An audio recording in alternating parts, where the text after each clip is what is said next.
Hi, it's Ms. Mackenzie, your K-12 District Teacher Librarian, and this is a quick recording, just recapping how to use the Gale databases for our biographical research assignment for Mrs. Cox's class.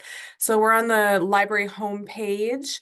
To get there, you go to any district school site or the district homepage. You go to departments and then library, and that's how you find us. At the very top, we always have our newest newsletter. So it is Black History Month.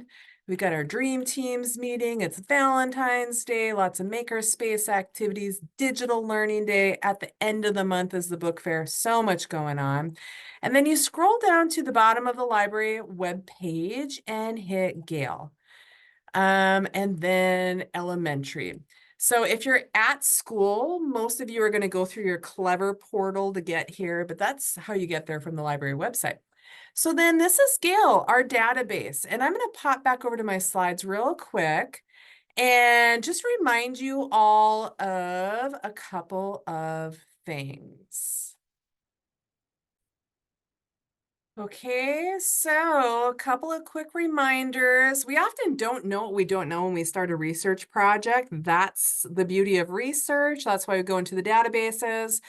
And our database lesson is really step 3 of the research process. We're focusing on locating and accessing resources. And here are another couple of statistics as to why we use the databases. Check this stat.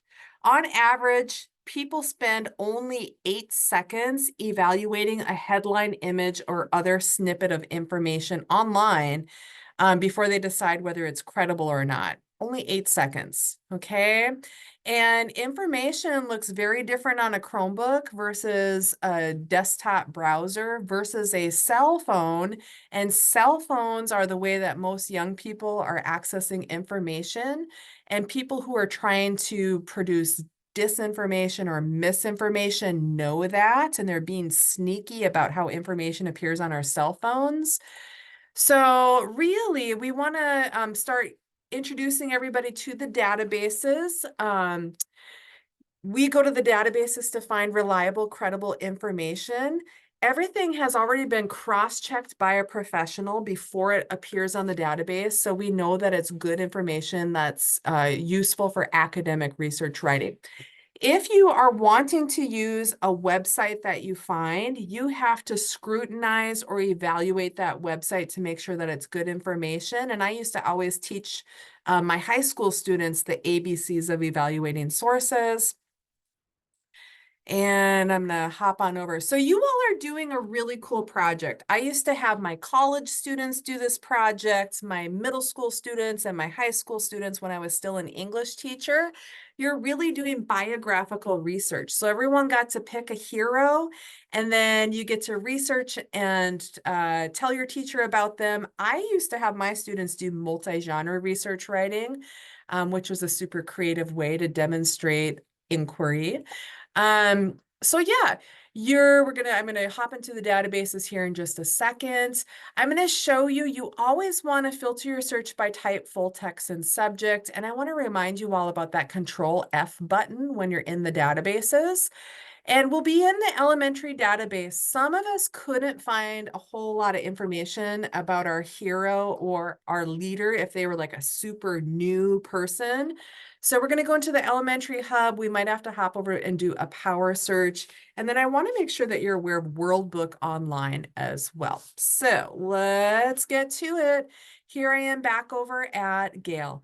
So let's say let's say I chose Taylor Swift.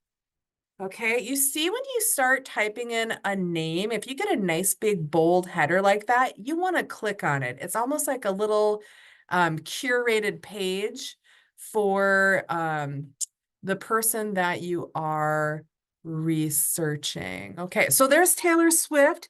Here is my homepage. If I scroll down, I have book articles. I have a whole book. I have a lot of magazine articles, newspaper articles, biographical biographies. So we probably want to start here. And then if you go down to the bottom, you're going to have some pictures. You might have some video clips. Look, it's related content. So Taylor Swift is also leading to Selena Gomez and Ariana Grande. So I'm going to go back up. I'm going to go to the biography stuff. And look, I can click here. It looks like I only have 3 biographies, but that's okay. Another thing I want to tell you is that these little color blocks, you can see it's content level 1 versus 2 versus 3. You all are 5th graders, so you probably want to live in the content level of a 2 to a 3. That would be appropriate for you. And then now here is my article. Oh, and look right here. Some of the articles, not all of them do this, but here is the same article at a content level 1. Okay, so that's maybe like 1st, 2nd, 3rd grade level, and then content level 2, same thing, but the verbiage is just changed and now it's like 3rd, 4th, 5th grade level. Okay. So here's my article, all of this important stuff. At the very bottom, you're gonna be needing to know how to cite sources when you get to 6th grade. You're gonna have another lesson from yours truly next year. You get to see me every single year in Siuslaw School District until you graduate. And we have a beautiful database lesson every single year to just increase our knowledge. So here's my article. So the next thing we need to know how to do once you find an article that you like, we need to save it directly to our Google Drive. So at the very top where you see my cursor kind of floating around, we're going to click sign in with Google. And then we're going to click or select our school Google account. Okay, I know I'm signed in because I see my first name up there. Now there are many ways you can save this to your drive. I tend to do the paper airplane where it says send to Google Drive and okay. All right, I just saved an article from Taylor about Taylor Swift to my Google Drive. So the next thing we're gonna do is you're gonna go to your drive. So you're gonna find your drive. And again, that's a tile on your Clever portal for elementary friends. And then you are going to look for a bright orange folder called Gale Elementary. So if I scroll down to the G's, look at that, Gale in Context Elementary. So it makes you this bright orange colored folder and all of your information, the article you just found should be in there. So I should have, there it is. There's my Taylor Swift article. All right. And so this is what the article looks like. It has been transferred into a Google Doc, which means you can type on it, add notes and all that good stuff. And then one thing I want to remind you all, wrong slideshow. So many open. There is this Control F feature.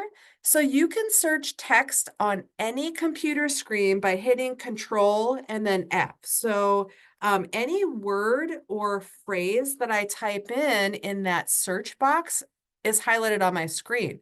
That is a super useful function when you are skimming an article. So if I hit Control F on this article, Control F, actually, let me go to the Google Doc once and try it. Control F. There we go. So this is an article about Taylor Swift. Okay, so you can see I typed in her name. It comes up 8 times and it's highlighting every single time Taylor Swift is mentioned.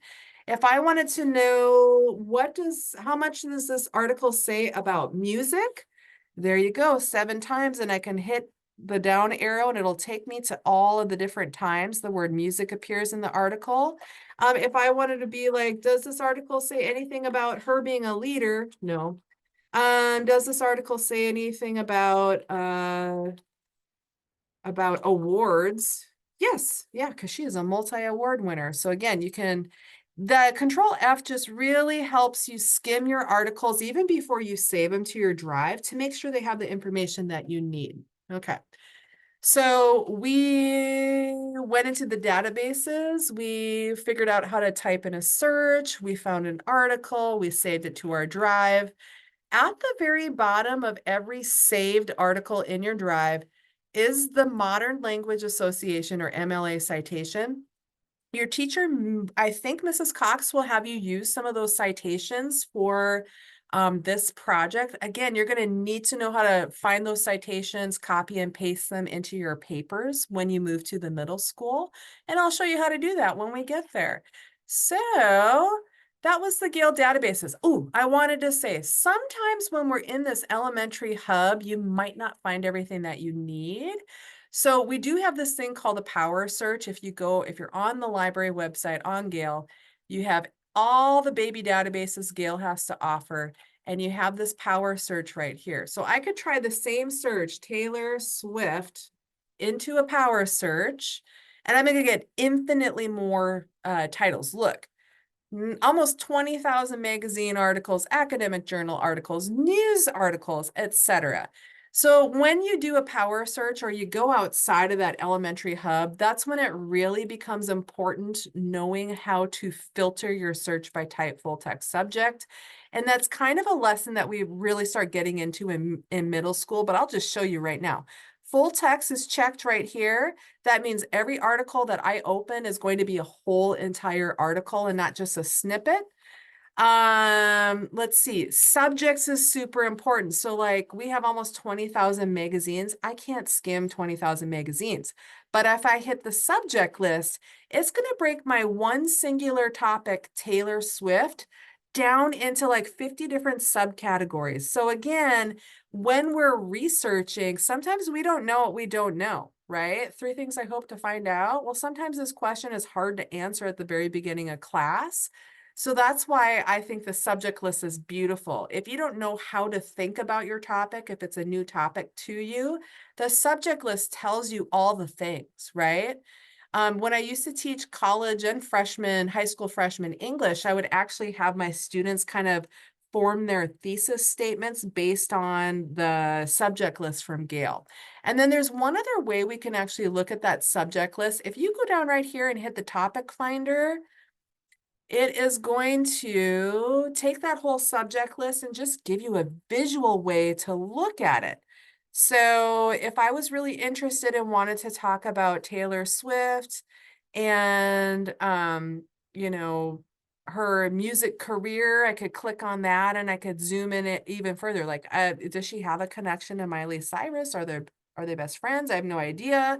But when I click on that, all the articles are listed right here. Okay, so we just practiced doing that visual search. When you do that, it's just a graphic way of looking at the subject list in Gale, and then it gives you articles from there as well, okay? And again, that was hopping over to do a power search, which is a little kind of above the elementary level in the databases, but I want you to know all the things. In addition to Gale, we also have EBSCO, which is more of a secondary product, but the interface of EBSCO looks exactly like the EBSCO you will be using when you go to college. And then World Book Online is there as well. All of our things you're signing in with your Google credentials. So you might want to pop in a World Book Online and see if you can find your leader in World Book Online as well. And it's just kind of, oh, there we go. It just let me in. Sometimes it's a little glitchy. Okay, we're just going to pause it right there. World Book was being a little glitchy. All right, well, reach out if you have any questions about research and have fun searching your leaders. Okay, it's always good hanging out with Mrs. Cox's class. Goodbye.